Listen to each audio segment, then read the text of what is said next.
Neobanking and Digital Banking. Episode 6. What's next? The battle between traditional banks, big tech, and neobanks. Apple, Google, and even TikTok want to be your bank. What happens now? Let's be honest. If 10 years ago someone told you that your next bank could be an app built by a phone manufacturer, an online retail giant, or a social media platform, you would have laughed.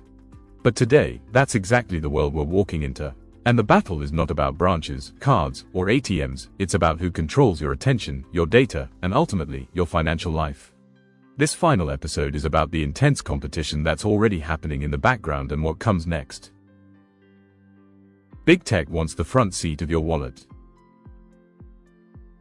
Why would Apple, Google, or Amazon want to become your bank? Simple, because payments are the gateway drug to your financial world. Look at the moves that already happened. Apple Card, launched with Goldman Sachs, became one of the fastest growing credit cards in the US. Not because it had a lower interest rate, but because it sat perfectly inside the Apple ecosystem where 1.5 billion devices live.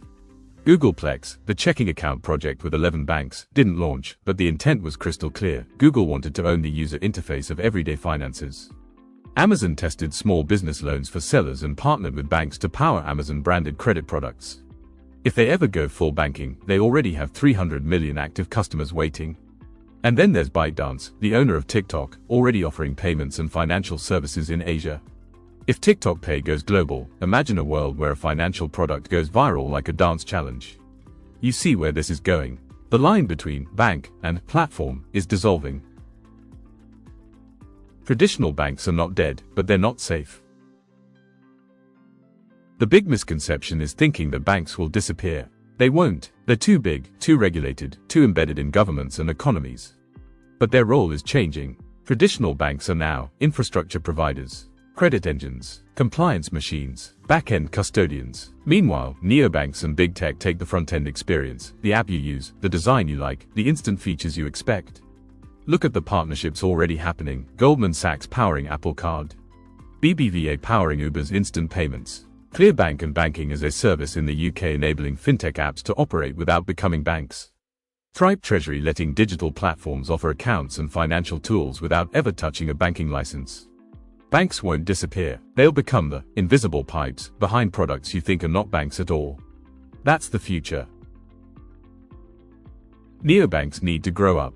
Profitability or end. The growth story is over. Now it's about survival. Neobanks spent years burning cash to acquire users, but today investors want one thing: profit. Examples: Revolut finally reported profitability driven by interchange fees, subscriptions, crypto trading revenue, and business accounts. Nubank became one of the most profitable digital banks in Latin America, with over 100 million customers and a cost-to-income ratio that destroys traditional banks. Monzo turned the corner after years of losses by focusing on lending, business accounts, and paid tiers.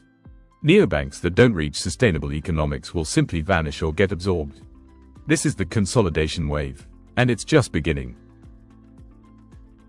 The real battlefield: ecosystems, not products. The real winner won't be the bank with the best app. It'll be the ecosystem with the strongest daily relevance. Think of it like this: Apple has your phone. Amazon has your purchases. Google has your search history. TikTok has your attention. Banks have your money. Whoever connects all four layers, attention, identity, data, and money, wins. That's why payments are becoming invisible, why apps are becoming financial platforms, and why the next bank you use might not look like a bank at all. So what's next? The transition to the next financial infrastructure. You've now seen the full picture of neobanking, the rise, the challenges, the players, and the new power map. But all of this is just the front-end revolution. The next revolution is deeper. It's the infrastructure itself. This is where the world moves from digital banking to digital assets. From card rails to blockchain rails. From traditional custody to tokenized real-world assets, RWA. And that's why the next thematic series begins right here. Conclusion. This closes the neobanking and digital banking series. You now understand how the banks of the future are built, who controls the experience, who controls the infrastructure, and why the next wave isn't about nicer apps. It's about a new financial foundation.